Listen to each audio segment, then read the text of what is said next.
Hi, I'm Renz Ramos, an owner of a local pizzeria.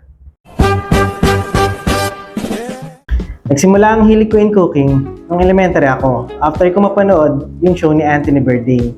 Then, I started cooking for my family. First job ko as an IT in a commissary, pero all around. Then, nakita ng boss ko yung potential ko. Ginawa niya akong kitchen assistant. And eventually, naging kitchen manager for 7 years. During pandemic, you need to find another hustle na related sa food. I applied as a cook in a quarantine facility. There, I learned how to cook in large portions. I also joined online classes how to make sushi. And then, nagkaroon ako ng opportunity abroad for 2 years sa kitchen staff sa cafe. After my contract ends, nag-open lang kami ng maliit na business ng partner ko. From silog to buy one take one na burgers to pizzeria. It was challenging kasi wala namang kaming capital, walang gamit. Sumali kami sa maliliit na bazaar.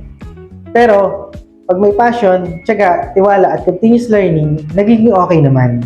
The influence of Anthony Bourdain and Chef JP is yung first reason why I want to be a chef. Yung pagbibigay nila ng honor and respect sa pagkain from different places. At yung dati kong boss sa business side.